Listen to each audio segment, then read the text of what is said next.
Hello guys.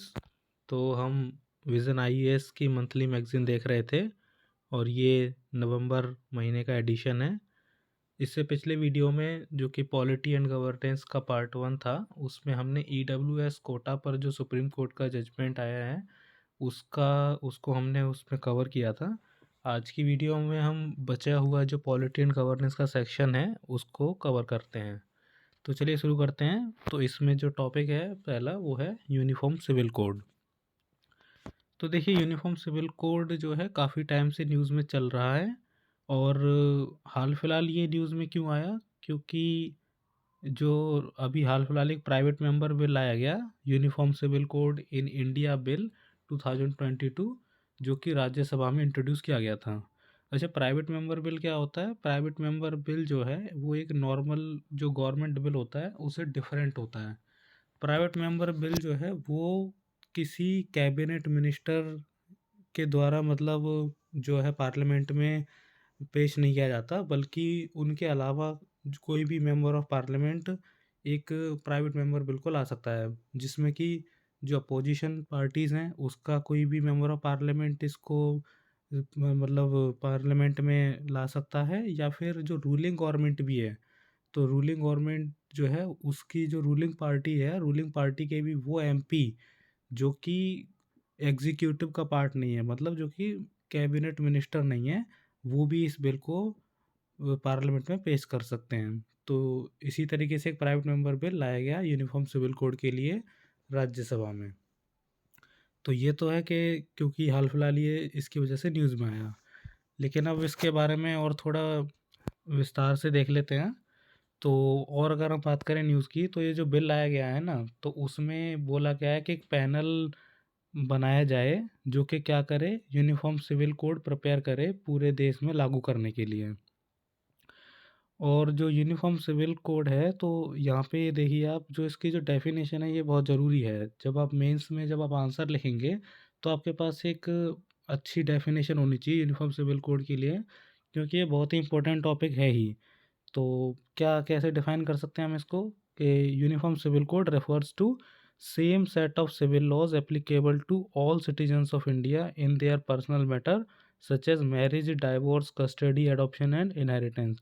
तो ये करता क्या यूसीसी, ये जो है same set of civil laws, मतलब सिविल मामलों के जो कानून है हमारे देश में उनको एक तरीके से सेम कर देना चाह रहा है। सभी जितने भी मतलब हमारे यहाँ पे जो रिलीजन या कम्युनिटीज़ हैं, जैसे कि हिंदू, मुस्लिम, सिख्स एंड क्रिश्चियंस, तो उन सब के जो सिविल मैटर्स हैं जैसे कि marriage, divorce, custody, adoption, inheritance, तो उन मामलों के लिए क्या करना चाह रहा है, एक सिविल मतलब उसके लिए एक जो है कॉमन लॉ की बात करी जा रही है इन यूनिफॉर्म सिविल कोड। ठीक है। अब बात करें तो जो प्रोविज़न जो है यूनिफॉर्म सिविल कोड का, ये आर्टिकल 44 के अंडर भी आता है। मतलब आर्टिकल 44 आपको पता ही है कि कॉन्स्टिट्यूशन का जो पार्ट 4 है, जिसको हम directive principle of state policy DPSP भी बोलते हैं, तो उसमें आर्टिकल 44 में ये बोला गया है, उसमें मतलब स्टेट को ये बोला गया है, ये निर्देश दिए गए हैं कि एक यूनिफॉर्म सिविल कोड पूरे देश के लिए लाया जाए। ठीक है, तो ये आर्टिकल ज़रूरी है प्रीलिम्स के पर्सपेक्टिव से, और मेंस के लिए भी आप इस आर्टिकल्स के थ्रू इंट्रोड्यूस कर सकते हैं यूनिफॉर्म सिविल कोड के क्वेश्चन को। उसके अलावा ये क्या है, ये जो यूनिफॉर्म सिविल कोड है, जैसे कि हमें पता है कि आर्टिकल 44 डीपीएसपी के अंडर आता है, और डीपीएसपीज जो हैं वो non justiciable part of constitution में आते हैं। मतलब इनको आप लागू कराने के लिए कोर्ट नहीं जा सकते, ठीक है, क्योंकि वो नॉन जस्टिसेबल हैं। जिस तरीके के हमारे जो फंडामेंटल राइट्स हैं वो जस्टिसेबल हैं। आर्टिकल 32 के अंडर आप किसी भी मतलब सुप्रीम कोर्ट जा सकते हो सीधे रिट जुरिडिक्शन के अंतर्गत, और आप उसको जस्टिसेबल मतलब उसको जस्टिसेबल कर सकते हो। लेकिन ये जो यूसीसी है ये नॉन जस्टिसेबल पार्ट में आता है, जो कि पार्ट 4 है डीपीएसपी। उसके अलावा जो पर्सनल लॉ हैं वो कॉन्करेंट लिस्ट में आते हैं। हमें पता है कि जो 7th शेड्यूल जो है हमारे संविधान का, उसके अंदर 3 लिस्ट आती हैं, union list, state list and concurrent list. Union list पे सिर्फ सेंट्रल गवर्नमेंट ही लॉ बना सकती है, स्टेट लिस्ट के सब्जेक्ट्स पे स्टेट गवर्नमेंट, और कॉन्करेंट लिस्ट के जो सब्जेक्ट्स हैं उस पे दोनों ही central government as well as state government दोनों को ही लॉ बनाने का अधिकार होता है। तो पर्सनल लॉ जो हैं वो तीसरी लिस्ट में आते हैं। इसका मतलब सेंट्रल गवर्नमेंट भी यूनिफॉर्म सिविल कोड के ऊपर लॉ ला सकती है और स्टेट गवर्नमेंट भी ला सकते हैं।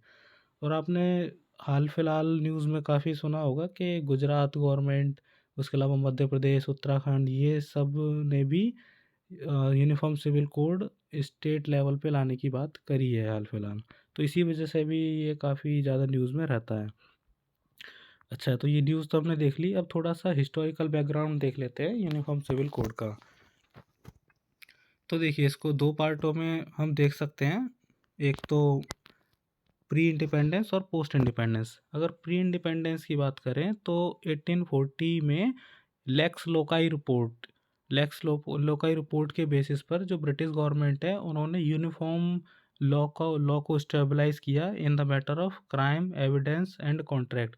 मतलब क्राइम के मामलों में एविडेंस या फिर कॉन्ट्रैक्ट के मामले में एक यूनिफॉर्म लॉ स्टेबलाइज किया ब्रिटिश गवर्नमेंट ने, जो कि लेक्स लोकाई रिपोर्ट के बेसिस पर था।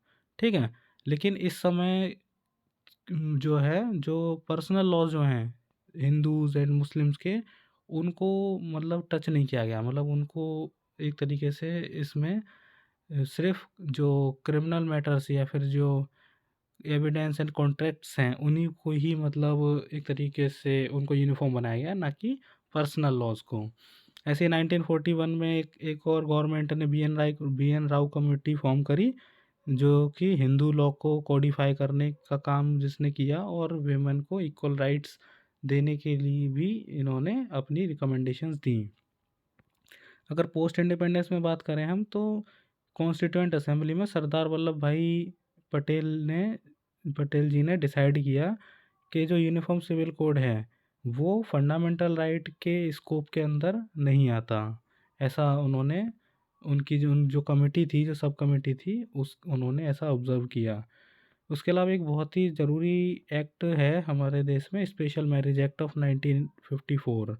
ये क्या करता है, ये सिविल मैरिज प्रोवाइड कराता है for any citizen irrespective of religion. मतलब आप किसी भी रिलीजन के हों, मतलब दो डिफरेंट रिलीजन के लोग भी शादी कर सकते हैं थ्रू दिस एक्ट। ये जो एक्ट है इसके मुताबिक दो डिफरेंट रिलीजन के लोग भी शादी कर सकते हैं इंडिया में।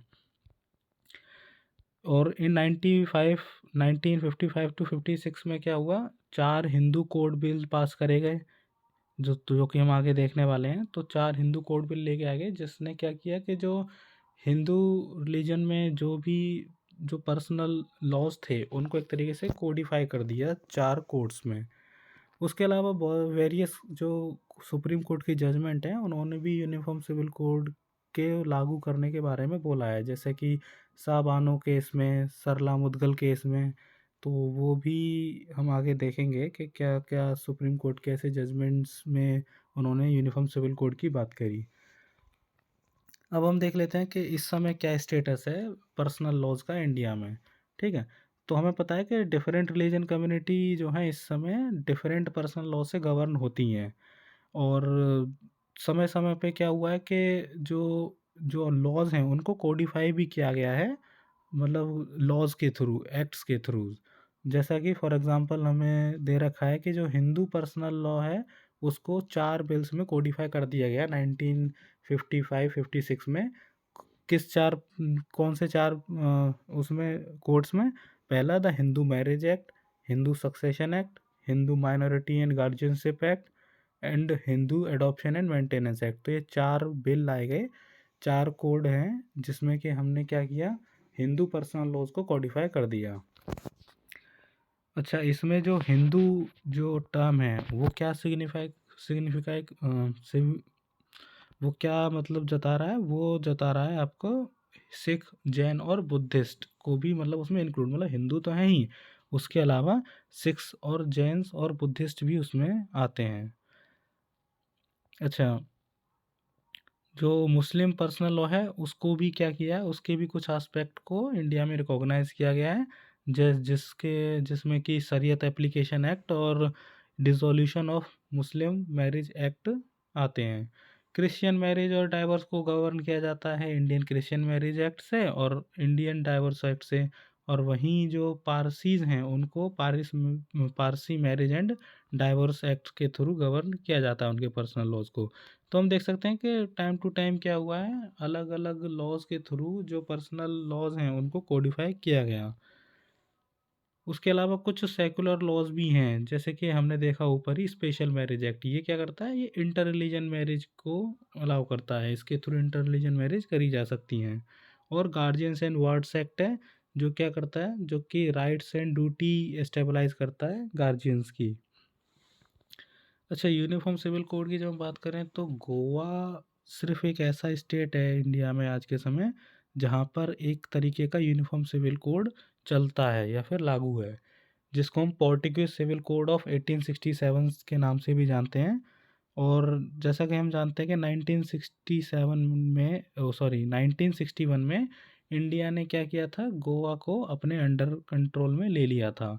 लेकिन ये जो पोर्टुगीज सिविल कोड है ये उसके बाद भी लागू रहा, जितने भी गोवा के जो सिटीजन्स हैं सबके ऊपर, उनके रिलीजन के रेस्पेक्टिव, मतलब वो किसी भी रिलीजन के हों, लेकिन सब पर ये जो पार्टिकुलर सिविल कोड है ये लागू रहता है। तो गोवा में यूनिफॉर्म सिविल कोड एक तरीके से है, लेकिन ये जो है कम्प्लीटली एक यूनिफॉर्म सिविल कोड के रूप में नहीं है, ठीक है। इसमें क्या है, कुछ ऐसे प्रोविजंस हैं जो कि रिलीजन के बेसिस पे जो है डिफरेंशिएट करते हैं। जैसे कि फॉर एग्जांपल दे रखा है कि एक हिंदू मैन जो है उसको बाईगैमी, बाईगैमी का मतलब दो शादियाँ, एक हिंदू मैन को दो शादियाँ अलाउ करी गई हैं अगर उसकी जो वाइफ है 25 साल की उम्र तक कोई भी चाइल्ड डिलीवर ना कर पाए, और या फिर कोई भी मेल चाइल्ड डिलीवर ना कर पाए एट द एज ऑफ 30। तो अगर ऐसा अगर होता है तो हिंदू मैन को बाईगैमी के लिए अलाउ किया गया है, तो ये भी हम देख सकते हैं। अब ये तो बात हो गई यूसीसी की, लेकिन अब हम देखते हैं कि ज़रूरत क्या है, या फिर प्रोज हम बात करें कि यूसीसी लाने के क्या फ़ायदे हो सकते हैं। इससे पहले आपने जो भी देखा उसमें प्रीलिम्स और मेंस दोनों के लिए ही वो इम्पोर्टेंट था, लेकिन अब जो हम पार्ट देखेंगे ये ज़्यादा इम्पोर्टेंट मेंस के लिए है, क्योंकि मेंस में एनालिसिस ज़रूरी होता है। तो हमें प्रोज एंड कॉन्स पता होने चाहिए हर चीज़ के। तो हम देखते हैं यहाँ पे यूनिफॉर्म सिविल कोड के बारे में। पहला जो पॉइंट है वो है जेंडर इक्वलिटी। तो होता क्या है कि जो पर्सनल लॉज जो हैं वो क्या है, वो जो हैं मतलब एक तरीके से अनड्यू एडवांटेज देते हैं मेंस को। मतलब ऐसा देखा जा सकता है कि कोई भी अगर आप रिलीजन को उठा के देख लीजिए, उनमें जो पर्सनल लॉज हैं कहीं ना कहीं वो एक पैट्रियार्कल माइंडसेट से बने हुए हैं, जिसमें विमेन के खिलाफ वो क्या हैं, डिस्क्रिमिनेटरी होते हैं किसी ना किसी हद तक। तो अगर हम यूनिफॉर्म सिविल कोड लेके आएंगे तो क्या होगा, उससे उससे जो जेंडर इक्वलिटी है उसको बढ़ावा मिलेगा। उसके अलावा जो लॉ कमीशन है, लॉ कमीशन ने 2018 में एक अपनी एक रिपोर्ट में उन्होंने ऑब्ज़र्व किया कि जितने भी जो पर्सनल लॉ हैं ये क्या करते हैं, ये विमेन को डिस्प्रिविलेज करते हैं। एग्ज़ाम्पल के लिए देखें तो जो मुस्लिम मैन हैं वो उनको अलाउ किया गया है मल्टीपल मैरिज के लिए, मतलब मुस्लिम मैन जो हैं वो मल्टीपल वाइफ्स रख सकते हैं, लेकिन वहीं पे विमेन को ऐसा अलाउड नहीं है। तो एक तरीके से क्या है, ये डिस्क्रिमिनेटरी है। उसके अलावा हम देख सकते हैं कि 2005 में अमेंडमेंट किया गया था हिंदू सक्सेशन एक्ट में, लेकिन उसके बाद भी क्या है, जो विमेन है उसको हर तरीके से हस्बैंड की फैमिली का ही पार्ट कंसिडर किया जाता है। जैसे कि हम जानते हैं हिंदू सक्सेशन एक्ट में 2005 में जो अमेंडमेंट हुआ उसमें क्या था कि जो जो भी मतलब जो प्रॉपर्टी है या फिर जो भी मतलब प्रॉपर्टी है, तो उसमें क्या है, जो चाहे वो मेल हो या फिर वो फीमेल हो, जो डॉटर हो या फिर सन हो, दोनों को ही मतलब एक तरीके से इक्वल उस पर हक होता है। लेकिन इसके बाद भी हम क्या देख सकते हैं आज भी कि क्योंकि विमेन को शादी के बाद उसकी हस्बैंड की फैमिली का ही पार्ट माना जाता है, और अगर अगर जो विमेन है अगर वो विडो हो जाती है तो क्या तो क्या होता है, और वो मतलब अगर विडो होने के बाद अगर जब वो मर जाती है तो उसके जो जितना भी प्रॉपर्टी होगा वो किसके पास चला जाता है, ऑटोमेटिकली हस्बैंड की फैमिली के साथ चले जाते हैं। तो ये कुछ एग्जांपल हैं जो हम बताते हैं किस तरीके से जेंडर इक्वलिटी के खिलाफ हमारे पर्सनल लॉज कहीं ना कहीं चलते हैं। और ऐसे ही एक और एग्जांपल ये है कि जो मैन जो है उनको ट्रीट किया जाता है एज अ नेचुरल गार्जियंस, ठीक है। फिर दूसरा जो इसका एडवांटेज होगा वो होगा कि ये क्या करेगा, एड्रेस करेगा पर्सनल लॉज में जो इनकन्सिस्टेंसीज हैं। इनकन्सिस्टेंसीज का मतलब कि मतलब चाहे मैरिज का मामला हो चाहे सक्सेशन का मामला हो, इसमें क्या है कि जो डिफरेंट जो पीपल जो डिफरेंट कम्युनिटी से बिलोंग करते हैं उनमें कोई कंसिस्टेंसी नहीं है। मतलब हर एक पर्सनल लॉज में मैरिज को लेकर सक्सेशन या फिर अलग अलग पर्सनल लॉज के मामले में क्या है, कुछ ना कुछ डिफरेंस है ही। उसके अलावा जो रिफॉर्म्स जो हुए हैं पर्सनल लॉ में वो भी कंसिस्टेंट नहीं है, मतलब वो इनकंसिस्टेंट हैं। जैसे कि अगर हिंदू पर्सनल लॉज की बात करें तो उसमें तो मल्टीपल अमेंडमेंट्स हुए हैं, लेकिन जो मुस्लिम लॉ है उसमें इतने ज़्यादा चेंजेस अभी तक नहीं हुए हैं। तो ये भी एक चीज़ है।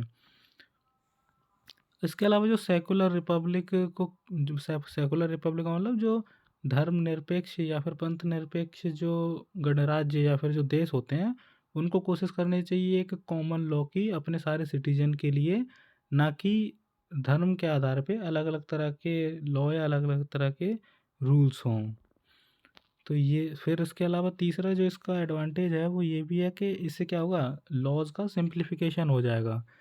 मतलब जो जब ये जो कोड है इसको इनेक्ट किया जाएगा तो ये क्या करेगा, ये लॉ को सिंप्लीफाई कर देगा। Marriage ceremonies, inheritance, succession, adoption को, क्योंकि वो सब क्या है वो एक ही हो जाएंगे। मतलब उनको क्या कर देगा वो मतलब एक ही लॉ मतलब सारे मामलों में हर एक कम्युनिटी के लिए हो जाएंगे। तो इससे क्या होगा, सिंप्लीफिकेशन ऑफ लॉ होगा। तो उसके बाद तो इससे इसका सबसे बड़ा फ़ायदा ये भी हो जाएगा कि इससे क्या होगा, जो जुडिशरी है उस पे बर्डन, उसका बर्डन जो है रिड्यूस हो जाएगा। क्यों? क्योंकि अब जो पर्सनल लॉज हैं वो स्टैंडर्डाइज हो चुके हैं और इसी के वजह से जो जस्टिस जो है उसको तेज़ी से लोगों को जस्टिस या फिर न्याय मिल पाएगा। और आखिरी इसका जो पॉइंट है इसका प्रो में वो है कि इससे क्या होगा, प्रोटेक्शन होगा of vulnerable section of society. मतलब जो विमेन हैं या फिर जो रिलीजियस माइनॉरिटी हैं उनको क्या करेगा, यूनिफॉर्म सिविल कोड क्या करेगा, उन उसकी हेल्प से उनको प्रोटेक्शन की जा सकती है। जैसे कि बहुत सारी ऐसी प्रैक्टिसेस हैं जो कि रिलीजन मतलब रिलीजियस ट्रेडिशंस में जो कि कहीं ना कहीं फंडामेंटल राइट्स के खिलाफ जाती हैं। तो यूनिफॉर्म सिविल कोड लाने से क्या होगा, जो वल्नरेबल सेक्शन है उनको भी एक तरीके से उनका प्रोटेक्शन किया जा सकता है।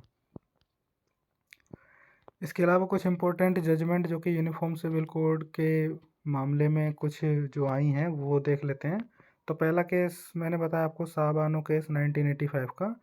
इसमें क्या किया, इसमें सुप्रीम कोर्ट ने बोला कि जो पार्लियामेंट है उसको एक कॉमन सिविल कोड के बारे में एक मतलब एक आउटलाइन बनानी चाहिए as a instrument that facilitate national harmony and equality before law. मतलब जो राष्ट्रीय शांति या फिर राष्ट्रीय एकता को बनाए रखने के लिए और सबको समान अधिकार या फिर इक्वलिटी बिफोर लॉ, कानून का सबको समान अधिकार मिले, इसके लिए क्या करना चाहिए, एक यूनिफॉर्म सिविल कोड या फिर कॉमन सिविल कोड तैयार करना चाहिए। ऐसा सावानो केस में सुप्रीम कोर्ट ने बोला। दूसरा ही जॉर्डन दीन देह versus SS Chopra case of 1985 में भी बोला गया कि भाई एक uniform code for marriage and divorce की ज़रूरत है। और सरला मुदगल केस ऑफ 1995 जो है उसमें भी वही दोबारा से ये रिआइट्रेट किया कि भाई पार्लियामेंट को ज़रूरत है कि वो क्या करे, एक यूनिफॉर्म सिविल कोड लेके आए जिससे जो क्या करेगा, जो कि नेशनल इंटीग्रेशन मतलब राष्ट्रीय जो अखंडता या एकता है उसको बढ़ावा देगा और जो आइडियोलॉजिकल कॉन्ट्राडिक्शंस जो हैं अलग अलग लोगों के बीच में उसको रिमूव करेगा। अभी तक हमने देख लिए कि एडवांटेज क्या होंगे यूनिफॉर्म सिविल कोड के, तो प्रोज हमने देख लिए। अब हम देखते हैं कि कुछ जो आर्ग्यूमेंट्स इसके अगेंस्ट दिए जाते हैं वो क्या हैं। सबसे पहला जो आर्ग्यूमेंट है वो ये है कि बहुत सारे ऐसे सिविल लॉज हैं, सेकुलर सिविल लॉज, जिसमें डाइवर्सिटी है। मतलब कि जैसे कि हम देख सकते हैं कि बहुत सारी स्टेट्स में क्या है, अलग अलग अमेंडमेंट किए हैं सिविल लॉज में। जैसे कि जो एंटिसिपेटरी बेल जो है, जो एंटिसिपेटरी बेल को लेकर जो लॉ है वो अलग अलग स्टेट में अलग अलग तरीके से क्या है डिफ़र करता है। तो इससे हमें ये भी पता लगता है कि ऐसा ज़रूरी भी नहीं है कि यूनिफ़ॉर्म लॉ हो, क्योंकि और भी ऐसे बहुत सारे लॉ हैं जहाँ पे कहीं न कहीं डाइवर्सिटी हमको देखने को मिलती है। जो एक्सपर्ट्स हैं वो ये भी बोलते हैं कि हाल-फिलहाल के जो सिविल और क्रिमिनल लॉज़ जो कोडिफ़ाई करे गए हैं, उनमें भी हमें कहीं न कहीं प्लुरैलिटी है, वो हमें देखने को मिलती है। तो इसमें भी हम अगर पर्सनल लॉज़ के मामले में भी अगर यूनिफ़ॉर्मिटी नहीं है, तो कोई दिक्कत की बात नहीं होनी चाहिए। इसके अलावा जो दूसरा पॉइंट है वो ये है कि ये क्या करता है, ये कम्युनल पॉलिटिक्स जो है, इसमें देखने को हमें मिलती है। मतलब जो एक बहुत बड़ा तबका जो है समाज का, वो इसको एक तरीके से मेजॉरिटेरियनिज़्म रिफ़ॉर्म की तरह देखता है। मतलब ऐसा रिफ़ॉर्म जो कि एक बड़ी आबादी इस देश की चाहती है, ठीक है ना? तो जैसे कि हम देख सकते हैं कि बहुत सारे वर्डिक्ट में, जैसे कि एसआर बोमई केस में सुप्रीम कोर्ट ने वार्निंग भी दी कि भाई पॉलिटिक्स और रिलीजन को मिक्स नहीं करना चाहिए, ठीक है? तो और जो कोर्ट है उसने कई बार अपनी चिंता भी जताई है कि एक जो सेकुलर स्टेट जो होती है, उसको ऐसे कोड नहीं लाने चाहिए जो एक तरीके से थ्रेट हों टू द पर्सनल लॉज़, ठीक है? तो मतलब वही है कि अलग-अलग समय पे कहीं न कहीं थोड़ा-सा चिंता भी जताई गई यूनिफ़ॉर्म सिविल कोड के बारे में कोर्ट्स में, और ये तो मतलब उसके बारे में ही बोला ही है कि भाई इसको लेके आना है, तो दोनों ही चीज़ें हैं। उसके अलावा जो तीसरा इसके खिलाफ जो आर्गुमेंट दिया जाता है वो ये है कि ये डाइवर्सिटी के अगेंस्ट है, मतलब जो विविधता है उसके खिलाफ है ये। कैसे? हमें पता है कि एक यूनिफाइड नेशन ज़रूरी नहीं है कि एक यूनिफाइड नेशन में यूनिफ़ॉर्मिटी होना ज़रूरी हो, ठीक है? जैसे कि हम क्या बोलते हैं, यूनिटी इन डाइवर्सिटी, ठीक है? तो इसीलिए हमको एफर्ट्स ये करने चाहिए कि हम क्या करें, डाइवर्सिटी को रिकंसाइल करें, और क्या करें, जो ह्यूमन राइट्स हैं उस पे काम करें, यूनिवर्सल हार्मनी पे काम करें, ठीक है? और जैसा कि यहाँ हमें पता भी है कि जो सेकुलरिज़्म जो टर्म है, उसका मतलब भी अपने आप में तभी है कि जो डिफरेंसेस हैं, जब उसको एक्सप्रेस किया जा सके डिफरेंसेस को, तो तभी सेकुलरिज़्म का जो रियल मीनिंग है, उसको हम एश्योर कर सकते हैं। फिर अगला जो इसके खिलाफ जो आर्गुमेंट दिया जाता है वो ये है कि ये माइनॉरिटी राइट्स को इरोड करता है, मतलब माइनॉरिटी जो राइट्स हैं उसको कम करता है। हमें पता है कि जो ये क्या है, ये एक तरीके से क्लैश करता है with the right to freedom of religion. मतलब आर्टिकल 25 जो है कॉन्स्टिट्यूशन का, उसमें क्या दे रखा है, उसमें सबको राइट टू रिलीजन दे रखा है, right to freedom of religion, ठीक है? मतलब अपने स्वतंत्रता से अपने किस धर्म के मतलब पालन करने का जो अधिकार है, वो हमको आर्टिकल 25 में मिलता है। तो ये उसके खिलाफ भी एक तरीके से बोला जाता है, ठीक है? तो यूनिफॉर्म सिविल कोड क्या कर सकता है, could become a tool to erode the right, minority को सप्रेस करना, या फिर एक होमोजेनाइज कल्चर मतलब एक ऐसा कल्चर जहाँ पे सब एक तरीके से होमोजीनियस हो गए, मतलब डाइवर्सिटी ना रहे। फिर एक और जो इसके अगेंस्ट में आर्गुमेंट दिया जाता है वो ये है कि इसको ये जो है लॉ कमीशन ने इसको सपोर्ट नहीं किया है।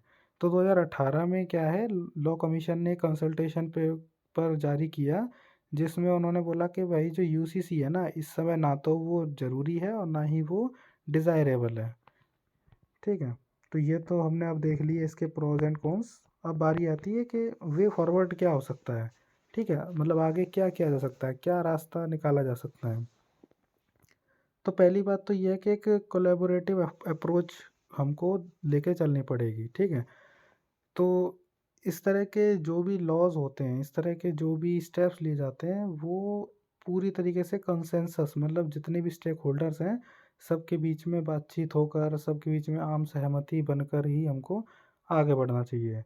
हमको क्या करना चाहिए, हमको एजुकेट करना चाहिए इंडिविजुअल्स को, और हमें बताना चाहिए कि भाई इसके पॉजिटिव इफ़ेक्ट क्या-क्या हो सकते हैं। तो एक तरीके से मिलकर ही हम क्या कर सकते हैं, आम सहमति बनाई जाए और उसके बाद इसको इम्प्लीमेंट किया जाए।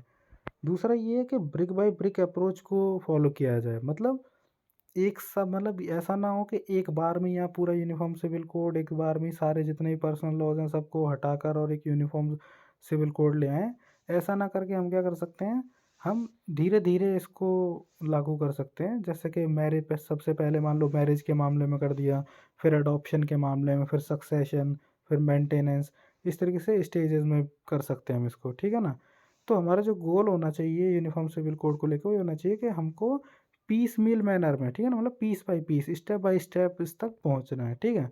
जैसे कि हाल-फिलहाल में आपको पता ही है, जो ऐज ऑफ मैरिज है, उसको उसमें जो अमेंडमेंट किया गया, मतलब अभी आपको पता है कि 21 ईयर कर दी गई है, जो ऐज ऑफ मैरिज है, दोनों वुमेन के और मेन के लिए, मतलब मेन के लिए तो थी ही, वुमेन के लिए भी जो ऐज ऑफ मैरिज है, वो 18 से बढ़ा के 21 कर दी गई है, ठीक है? और मतलब सारे जितने भी रिलीजन हैं, वो किसी भी रिलीजन की वीमेन हो सकती है, सबके लिए वो सेम है। तो इस तरीके से हमको क्या करना चाहिए, धीरे-धीरे स्टेप ले लेकर यूनिफ़ॉर्म सिविल कोड की तरफ आगे बढ़ना चाहिए। और हमको याद रखना चाहिए कि एक जस्ट कोड, मतलब एक सही कोड होना ज़्यादा ज़रूरी है, एक यूनिफ़ॉर्म कोड होने से, ठीक है? उसके अलावा जो लॉ कमीशन की जो रिकमेंडेशन है, उन पर भी हमको ध्यान देना चाहिए। तो लॉ कमीशन ने क्या बोला है कि एक मतलब उनका कहना ये है कि सबसे बढ़िया रास्ता ये है कि जब तक हमारे पास कोई यूनिफ़ॉर्म सिविल कोड नहीं है, हमको जो पर्सनल लॉज़ में जो डाइवर्सिटी है, उसको प्रिज़र्व करना चाहिए, मतलब उसको बनाए रखना चाहिए। और ये कोशिश करनी चाहिए कि किसी भी तरीके का फंडामेंटल राइट्स का जो वायलेशन है, कम से कम वो ना हो, ठीक है? तो ये हमको करना चाहिए। उसके अलावा इस चीज़ को अचीव करने के लिए हम क्या कर सकते हैं कि जितने भी पर्सनल लॉज़ हैं, जो कि फैमिली से रिलेट करते हैं, उनको सबसे पहले हमें कोडिफ़ाई करना चाहिए, जितना है मैक्सिमम एक्सटेंट तक हम कर सकते हो, ठीक है? उसके अलावा इससे होगा क्या? इससे जो एम्बिगिटी है, मतलब जो एक तरीके से आप कह लीजिए इंटरप्रिटेशन करने में जो दिक्कतें आती हैं, उसको वो क्या होगी, वो कम हो जाएँगी, ठीक है? पर्सनल लॉज़ के मामले में। इसके अलावा जो कमीशन है, उसने सजेस्ट ये भी किया है कि कुछ अमेंडमेंट करे जाएँ एग्ज़िस्टिंग फैमिली लॉ में, जिससे कि हम जो इनइक्वालिटी है, जो असमानता है, उसको क्या कर सकें, उसको कम कर सकें। फिर जो लेजिस्लेचर है, उसको क्या करना चाहिए, उसको पहले ये कंसीडर करना चाहिए कि जो कम्युनिटीज़ हैं, उनके बीच में ही सबसे पहले इक्वालिटी आनी चाहिए। मतलब कम्युनिटी, एक पर्टिकुलर कम्युनिटी में मेन और वुमेन के बीच में पहले क्या आनी चाहिए, इक्वालिटी आनी चाहिए, ना कि हम अलग-अलग कम्युनिटीज़ के बीच की इक्वालिटी की बात करें। मतलब पहले एक किसी पर्टिकुलर कम्युनिटी के बीच में होनी चाहिए, तब वो हो जाए, उसके बाद हमें इक्वालिटी बिटवीन कम्युनिटीज़ की बात करनी चाहिए। तो इस तरीके से हम क्या कर सकते हैं, दिस वे मीनिंगफुल जो डिफरेंसेस हैं with in the personal law, उनको प्रिजर्व किया जा सकता है और इनइक्वालिटी को भी हटाया जा सकता है बिना किसी एब्सोल्यूट यूनिफॉर्मिटी के। तो ये एक आगे का रास्ता हो सकता है जिसके तहत हम यूनिफॉर्म सिविल कोड में आगे बढ़ सकते हैं। तो यूनिफॉर्म सिविल कोड तो हमारा ख़त्म हो गया। अब जो ये शॉर्ट्स में कुछ न्यूज़ जो दे रखी हैं, इनको एक एक करके देख लेते हैं। तो पहली जो इसमें न्यूज़ है वो है right to vote for under trials. तो अंडर ट्रायल्स क्या होता है? अंडर ट्रायल्स का मतलब है ऐसे लोग जो कि हाल फिलहाल जेल में हैं, तो उनका जो ऑफेंस है वो एक तरीके से प्रूफ नहीं हुआ है, वो मतलब वो गिल्टी प्रूफ नहीं हुए हैं, उनके ट्रायल्स चल रहे हैं, ठीक है?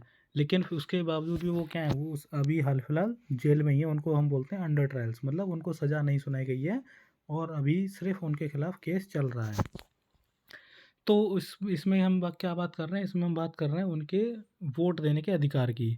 तो सुप्रीम कोर्ट ने अभी क्या किया है, सुप्रीम कोर्ट ने डिसाइड किया है मतलब जो लॉ है उसको एग्जामाइन करने का, जो कि अंडर ट्रायल्स को क्या करती है, राइट टू वोट से डिप्राइव करती है। मतलब वो जो लॉ जो है, जो कि राइट टू वोट के नहीं देती है, मतलब अंडर ट्रायल्स को, उसको क्या किया है, सुप्रीम कोर्ट ने डिसाइड किया है कि उसको एग्जामाइन किया जाए।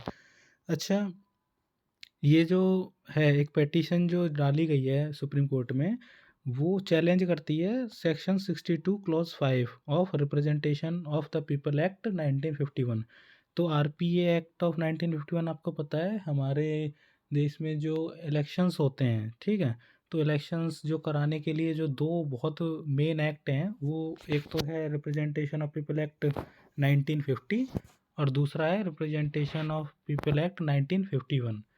तो इसमें क्या है कि 1951 का जो आरपीए है, इसमें सेक्शन 62 क्लॉज 5 में डिप्राइव किया गया है प्रिजनर्स को किससे, राइट टू वोट से। ये जो रिस्ट्रिक्शन है लेकिन प्रिवेंटिव डिटेंशन में नहीं अप्लाई होती है, ठीक है। अच्छा, अगर हम थोड़ा अगर बात करें प्रिजनर्स के डाटा के ऊपर, तो ये डाटा ज़रूरी है। देखो, मेंस में जब आप आंसर लिखते हो तो वहाँ पर आपके पास facts and figures and datas होना चाहिए। तो आप सीधे सीधे एनसीआरबी का डाटा बहुत ज़रूरी डाटा है, सीधे सीधे कोट कर सकते हो कि भाई according to NCRB report there are around 5.5 lakh prisoners in various jail across country, ठीक है। तो देखो, अब यहाँ पे टेबल बनी हुई है। तो क्या राइट टू वोट मिलना चाहिए अंडर ट्रायल्स को, एक तरफ तो उसके सपोर्ट में है आर्ग्यूमेंट और दूसरी तरफ उसके अगेंस्ट में है। तो पहले सपोर्ट वाले देखते हैं। तो जैसा कि हमें पता है कि जो सेक्शन 62 क्लॉज 5 है आरपीए का, वो डिस्क्रिमिनेटरी है क्योंकि उसकी लैंग्वेज बहुत ब्रॉड है। मतलब किसी भी तरीके का जो डिटेनी होगा ना, उसको वो राइट टू वोट से डिनाई करता है। मतलब उसको वो वोट देने का अधिकार नहीं देता, चाहे भले ही चाहे वो सिविल प्रिजन में ही क्यों ना कैद हो। मतलब क्रिमिनल केसेस में तो चलो ठीक है, समझ में आता है, लेकिन सिविल केसेस में अगर कोई प्रिजनर है तो उसको भी ये क्या करता है, राइट टू वोट से वंचित करता है।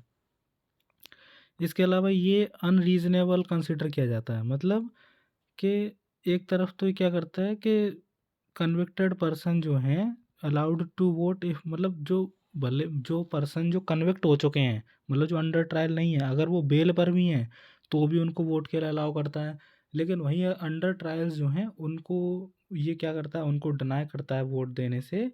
तो अगर वो प्रिजन में है तो मतलब एक तरफ कन्विक्टेड पर्सन जब बेल पर है तो वो भले ही वो वोट दे सकते हैं, लेकिन जो अंडर ट्रायल्स हैं जिनका तो अभी मतलब कन्विक्शन, मतलब जिनको अभी एक तरीके से गिल्टी भी उन जिनको प्रूफ नहीं किया गया, वो भी नहीं दे सकते वोट। तो एक तरीके से अनरीजनेबल लगता है ये। उसके अलावा हमें पता ही है कि किसी भी डेमोक्रेसी में जो वोट देने का अधिकार है वो क्या है, वो एक बहुत सबसे मेन फीचर किसी भी डेमोक्रेसी का माना जाता है। इसके अगेंस्ट में क्या आर्गुमेंट दिए जाते हैं, तो अनुकूल चंद्र प्रधान वर्सेस यूनियन ऑफ इंडिया 1997 में सुप्रीम कोर्ट ने क्या किया, सेक्शन 62 क्लॉज 5 को अपहेल्ड किया, मतलब इसको सही माना।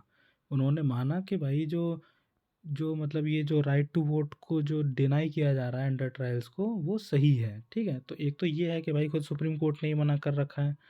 उसके अलावा जो राइट टू वोट है is not conferred as per article 14, मतलब आर्टिकल 14 के बेसिस पे राइट टू वोट नहीं आ जाता, ठीक है। मतलब जैसे कि आर्टिकल 14 तो क्या है, फंडामेंटल राइट है। राइट टू वोट कोई फंडामेंटल राइट नहीं है हमारा, वो एक कॉन्स्टिट्यूशनल राइट है। मतलब कॉन्स्टिट्यूशन हमें ये राइट देता है, ना कि एक फंडामेंटल राइट है। इसके अलावा तो राइट टू वोट क्या है, राइट टू वोट जो है वो मतलब लिमिटेशन के सब्जेक्टेड है, जो कि लेजिस्लेचर के द्वारा इम्पोज की जा सकती है। मतलब लेजिस्लेचर चाहे तो कुछ लिमिटेशन लगा सकती है राइट टू वोट पर, ठीक है। इसके अलावा ये हेल्प करता है किस में, avoid the criminalisation of politics and maintain election integrity. मतलब एक तरीके से ये जैसे क्रिमिनल्स हैं, वो क्रिमिनल्स जो हैं पॉलिटिक्स में उनका इन्वॉल्वमेंट ना हो, या फिर इलेक्शन की जो अपनी जो इंटीग्रिटी है उसको मेंटेन किया जा सका है, उसमें भी ये क्या करता है, हेल्प करता है। इसके अलावा रिसोर्स क्रंच, मतलब पैसे की कमी, अगर मान लीजिए अगर ये अलाउ किया जाए तो क्या करना पड़ेगा, आपको सिक्योरिटी के भी अरेंजमेंट करने पड़ेंगे क्योंकि हैं तो मतलब प्रिजनर्स ही वो एक तरीके से हाल फिलहाल। तो उसमें क्या होगा, उसमें फिर अलग से पैसे रिसोर्सेज और वो सब चाहिए, लेकिन उसकी क्या है, कमी है। तो ये तो हो गया right to vote for under trials. अब अगला जो टॉपिक है वो देख लेते हैं। इसमें क्या है, इसमें कुछ ई कोड जो प्रोजेक्ट है उसके अंडर में कुछ इनिशिएटिव्स लॉन्च किए गए हैं, वो यहाँ दे रखे हैं। अच्छा, ये जो दे रखे हैं इनिशिएटिव्स, ये प्रीलिम्स के लिए तो मतलब इतने ज़्यादा खास इंपॉर्टेंट नहीं है, लेकिन मेंस के लिए काफ़ी इंपॉर्टेंट है। कैसे मेंस के लिए इंपॉर्टेंट है कि आप सीधे सीधे आप जुडिशरी से रिलेटेड कोई क्वेश्चन आए तो आप वहाँ क्या कर सकते हो, सीधे सीधे आप ये जो एग्जांपल्स या फिर ये जो इनिशिएटिव्स हैं इनको वहाँ पे सीधे सीधे कोट कर सकते हो, ठीक है। तो उसके हिसाब से ये काफ़ी ज़रूरी हैं। तो इनको देखते हैं। तो पहला जो है वो है वर्चुअल जस्टिस क्लॉक।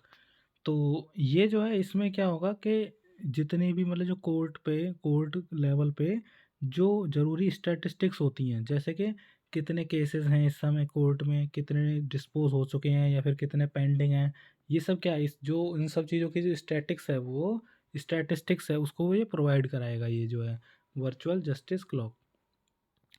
उसके अलावा जस्टिस मोबाइल ऐप 2.0, ये क्या करेगा, ये एक तरीके का टूल है जुडिशियल ऑफिसर्स के लिए, जिससे कि वो क्या कर सकें, कोर्ट को और केस को, मतलब जो कोर्ट और केस मैनेजमेंट है उसको इफ़ेक्टिव तरीके से मैनेज कर सकें। ठीक है, किस तरीके से पेंडेंसी और जो डिस्पोजल है केसेस का उसको मॉनिटर कर सकें, मतलब कितने जो केसेस हैं वो पेंडिंग हैं, कितने डिस्पोज हो चुके हैं। तो ये क्या कर सकते हैं, इस चीज़ को वो मॉनिटरिंग करी जा सकती है इस ऐप के थ्रू।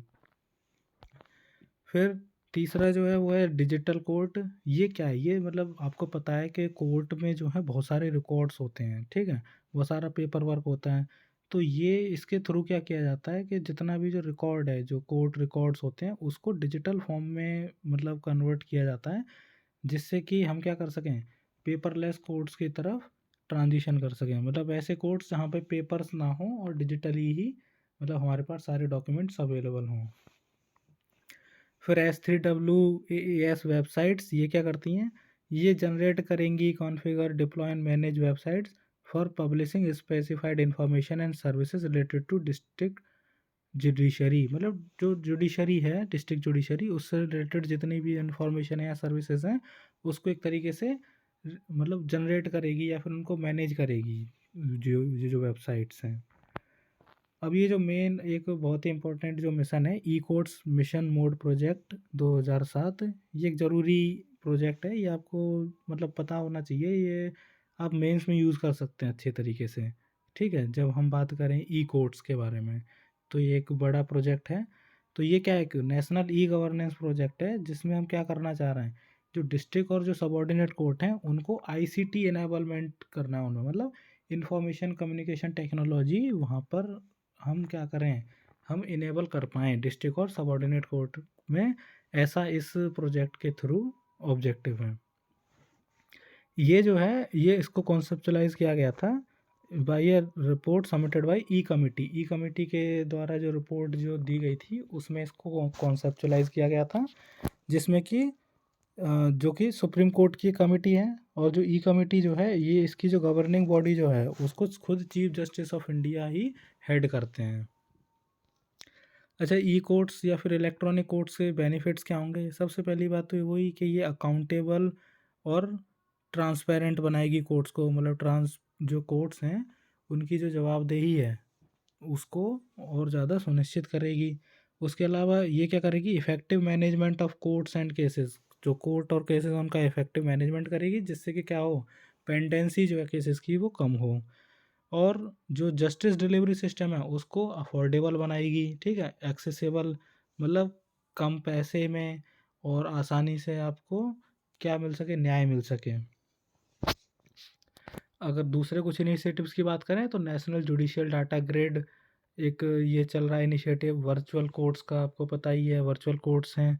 उसके अलावा लाइव स्ट्रीमिंग ऑफ प्रोसीडिंग्स, जैसे कि जो गुजरात हाई कोर्ट है, हमको पता है कि गुजरात हाई कोर्ट का आप देखोगे तो उसका सीधा सीधा क्या होता है, लाइव स्ट्रीमिंग चलती रहती है। अच्छा, तो ये अब इसके बाद जो अगला टॉपिक है हमारा वो है पुलिस कमिश्नरेट सिस्टम। तो हमको पता है हाल फिलहाल ही क्या हुआ है, आगरा, गाज़ियाबाद और प्रयागराज में जो पुलिस कमिश्नरेट सिस्टम है वो मतलब लागू करने की घोषणा की गई थी। अच्छा, ये जो डिसीजन है जो पीसीएस का मतलब पुलिस कमिश्नरेट सिस्टम का, ये लिया गया क्यों, क्योंकि ये जो सिटीज़ हैं इनमें क्या हुआ है, पॉपुलेशन काफ़ी इंक्रीज़ हुई है। उसके अलावा इनका एक रिलीजियस और कल्चरल सिग्निफिकेंस है टूरिज़्म के मामले में। उसके अलावा इनको क्या है, बेटर पुलिसिंग और लॉ एंड ऑर्डर को मेंटेन करने के लिए ये क्या किया जा रहा है, जो कमिश्नरेट सिस्टम है इसको लागू किया जा रहा है। अच्छा, ये जो डिस्ट्रिक्ट्स हैं इनको पहले क्या किया जाएगा, इनको मेट्रोपॉलिटन सिटीज़ डिक्लेयर किया जाएगा, क्योंकि सीआरपीसी में ये रूल है, उस इनको जो है इनमें जो है पुलिस कमिश्नरेट सिस्टम इनमें लागू करने से पहले इनको जो सिटीज़ हैं, ये जो डिस्ट्रिक्ट्स हैं, इनको मेट्रोपॉलिटन सिटीज़ डिक्लेयर किया जाएगा। अच्छा, इससे पहले क्या है, लखनऊ नोएडा में पीसीएस को अडॉप्ट किया गया और इनके बाद फिर कानपुर वाराणसी। तो इस समय आप देखोगे तो यूपी में आगरा, गाजियाबाद, प्रयागराज, इसके अलावा लखनऊ, नोएडा, कानपुर, वाराणसी, इन सब में क्या पीसीएस या फिर पुलिस कमिश्नरेट सिस्टम को लागू कर दिया गया है। और मतलब इन ये जो तीन है, आगरा, गाजियाबाद, प्रयागराज, इनमें करा जाना है। तो ये काफ़ी ज़रूरी किसके किसके रिलेटेड है, तो आपको पता है जो यूपी पीसीएस का जो एग्ज़ाम होता है पीसीएस वाला, उसमें हो सकता है क्वेश्चन आ जाए कि in which of the following districts the police commissionerate system has been instated. तो वहाँ पे ऑप्शंस होंगे, तो आपको पता होना चाहिए किस किस डिस्ट्रिक्ट या फिर ये जो सिटीज़ हैं इनमें पीसीएस सिस्टम लागू किया गया है। अब देख लेते हैं कि भाई दो तरह के सिस्टम होते हैं, एक तो पुलिस कमिश्नरेट सिस्टम है ही है, और जो दूसरा जो नॉर्मली देखा जाता है वो है डुअल कमांड सिस्टम। दोनों में डिफरेंस क्या है?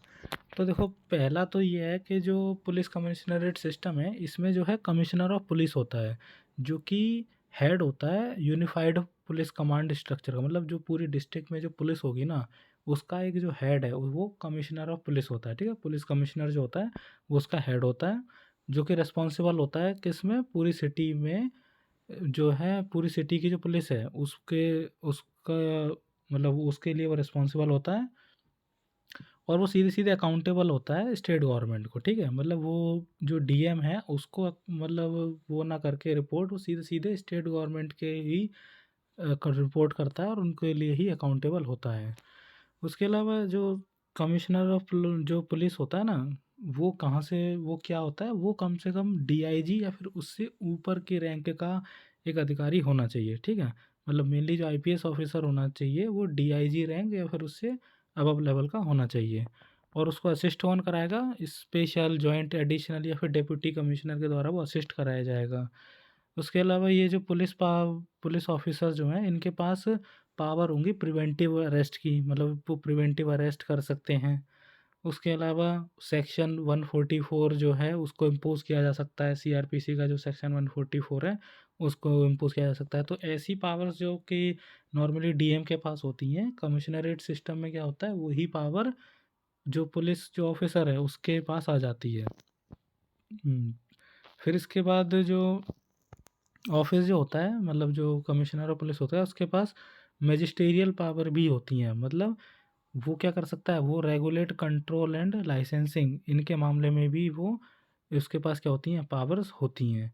जैसे कि आर्म्स लाइसेंस, आपको पता होगा जो आर्म्स लाइसेंस जो होता है वो मेनली डीएम के थ्रू मतलब उसको दिया जाता है। लेकिन इसमें पुलिस कमिश्नरेट सिस्टम में वो किसके ऊपर रिस्पॉन्सिबिलिटी होती है, वो जो कमिश्नर ऑफ पुलिस है उसके ऊपर उसकी रिस्पॉन्सिबिलिटी होती है। इसके अलावा बहुत सारी जो कमिटीज़ हैं उन्होंने भी क्या किया है, उन्होंने भी ये सजेस्ट किया है, ये रिकमेंड किया है कि भाई जो पीसीएस सिस्टम है इसको इम्प्लीमेंट करा जाना चाहिए उन सिटीज़ में जिनकी जो पॉपुलेशन है वो 10 लाख या उससे ज़्यादा हो। ठीक है, तो ये तो हमने देख लिया पुलिस कमिश्नरेट सिस्टम। अब बात करते हैं डुअल कमांड सिस्टम। तो डुअल कमांड सिस्टम क्या है, इसमें वही कि इसमें क्या होता है कि जो डीएम और जो एसपी होता है उनके बीच में पावर और रिस्पॉन्सिबिलिटी की शेयरिंग होती है। ठीक है, डीएम जो होता है उसका काम होता है कि अरेस्ट वारंट इशू कर रहा है, वो लाइसेंस इशू करता है। और एसपी की पावर और रिस्पॉन्सिबिलिटी क्या होती है कि वो जो क्राइम को इन्वेस्टिगेट करना या फिर अरेस्ट करना, तो ये रिस्पॉन्सिबिलिटी एसपी की होंगी। उसके अलावा ये जो सिस्टम है ये क्या करता है, ये जो है लोअर करता है कंसंट्रेशन ऑफ पावर, मतलब जो पावर का जो एकीकरण जो है, जो कंसंट्रेशन है उसको क्या करता है, कम करता है। और जो पुलिस है उसको ज़्यादा अकाउंटेबल बनाता है to the DM of at the district level. मतलब जो पुलिस है वो डीएम के लिए अकाउंटेबल होती है यहाँ पर in the dual command system. अब ये दोनों ही सिस्टम है, आपको पता होना चाहिए। कोई भी एमसीक्यू बन सकता है, उस एमसीक्यू में आ सकता है कि भाई विच of the following is true about police commissionerate system. तो उसमें कुछ 2-3 ऑप्शन दिए जाएंगे, तो उसके हिसाब से आपको ये जो पॉइंट्स हैं ये पता होने चाहिए। फिर अगला जो एक टॉपिक है आधार रूल्स अपडेटेड, ये कुछ ज़्यादा इम्पोर्टेंट कोई ऐसा टॉपिक है नहीं, मतलब कुछ नहीं है इसमें। यही बोला गया है कि भाई अमेंड किए गए आधार रूल्स, उसमें ये बोला गया कि भाई सपोर्टिंग डॉक्यूमेंट्स को क्या करना पड़ेगा, मतलब आधार के लिए जो सपोर्टिंग डॉक्यूमेंट्स होते हैं उनको अपडेट करना पड़ेगा कम से कम एक बार 10 सालों में, ठीक है। और जो अपडेशन जो होगा वो कहाँ पर होगा, वो सी आई डी आर क्या है, कंटिन्यूड एक्यूरेसी, सॉरी, जो अपडेशन जो किया जा रहा है वो किसके लिए किया जा रहा है, जो सी आई डी आर पे जो इन्फॉर्मेशन है उसको क्या करने के लिए, उसको अपडेट करने के लिए। और सी आई डी आर क्या है, सी आई डी आर जो है एक तरीके से पूरा डाटाबेस है जहाँ पे सेंट्रलाइज तौर पे सारा जो आधार के जो नंबर्स हैं जो वो उस पे स्टोर हैं, उसके अलावा जितना भी डेमोग्राफिक और बायोमेट्रिक जो डाटा है इंडिविजुअल्स का, वो सब सी आई डी आर जो है वहाँ पर सब स्टोर किए गए हैं। आखिरी जो इस टॉपिक जो है इस वीडियो का वो है रूल ऑफ लॉ इंडेक्स। ये ज़रूरी है, ये प्रीलिम्स के लिए ज़रूरी है, क्योंकि आपको पता है प्रीलिम्स में इंडेक्स विंडेक्स, हालांकि पिछले साल तो नहीं आया, मतलब जो आखिरी प्रीलिम्स हुआ इसमें तो नहीं था कोई भी इंडेक्स का ऐसा क्वेश्चन, लेकिन नॉर्मली इंडेक्स से क्वेश्चन आते ही हैं, तो ये आपको तैयार करना ही है। तो इंडेक्स में जो ये जो है रूल ऑफ लॉ इंडेक्स है 2022, इसमें कुछ बातें आपको पता होनी चाहिए, जैसे कि कौन इसको पब्लिश करता है, ये सबसे मेन है। तो वर्ल्ड जस्टिस प्रोजेक्ट क्या करती है, रिलीज़ करती है इसको रूल ऑफ लॉ इंडेक्स को, ठीक है। तो वर्ल्ड जस्टिस प्रोजेक्ट के बारे में बता रखा है कि भाई एक इंडिपेंडेंट है, मल्टी डिसिप्लिनरी ऑर्गेनाइजेशन है, ठीक है। तो ये सब है। उसके अलावा मेन जो इसमें हाईलाइट्स हैं वो ये हैं कि भाई जो रूल ऑफ लॉ जो है वो डिक्लाइन हुआ है globally for the 5th year in a row. तो देखो अगर मान लो इसके ऊपर कोई एमसीक्यू बनता भी है तो वहाँ ये एक ऑप्शन के रूप में आ सकता है। तो ठीक है, ये पॉइंट आपको दिमाग में रखना है कि भाई लगातार 5वीं साल क्या हुआ है, रूल ऑफ लॉ क्या है, डिक्लाइन हुआ है ग्लोबली। इंडिया की रैंक ज़रूरी है पता होना, जो कि 77 है आउट ऑफ 140 कंट्रीज। और जो जो टॉप किया है इस इंडेक्स को वो किया है डेनमार्क ने। इसके अलावा एज़ पर फिर उसके अलावा जो ये चीज़ें दे रखी हैं वो इतनी इंपॉर्टेंट नहीं है, मतलब इसमें बता रखा है कि जो वर्ल्ड जस्टिस प्रोजेक्ट है उसके हिसाब से जो रूल ऑफ लॉ की जो डेफिनेशन है वो ये है कि भाई ड्यूरेबल सिस्टम ऑफ लॉ होना चाहिए, इंस्टीट्यूशंस होने चाहिए, नॉर्म्स एंड कम्युनिटी कमिटमेंट होनी चाहिए, जो क्या डिलीवर करें, जो ये यूनिवर्सल प्रिंसिपल्स हैं इनको डिलीवर करें। अकाउंटेबिलिटी, लॉ जो है जस्ट होना चाहिए, ओपन गवर्नमेंट होनी चाहिए, एक्सेसिबल और इम्पार्शियल जस्टिस, मतलब जुडिशरी इम्पार्शियल होनी चाहिए, एक्सेसिबल होनी चाहिए। तो ये उन्होंने डेफिनेशन बताई है रूल ऑफ लॉ की। लेकिन इसमें जो मेन चीज़ है मैंने आपको बता दी, कौन ऑर्गेनाइजेशन है जो इसको पब्लिश करती है वो आपको पता होना चाहिए, इंडिया की रैंक क्या है, मेनली ये आपको इसमें अच्छे से पता होना चाहिए, याद रहना चाहिए। तो इसी के साथ हमारी जो पॉलिटी एंड गवर्नेंस का जो सेक्शन है वो हमने ख़त्म कर लिया है। और अब नेक्स्ट वीडियो में हम इंटरनेशनल रिलेशंस के ऊपर वीडियो लेकर आएंगे। तो इसी के साथ thank you very much and जय हिंद।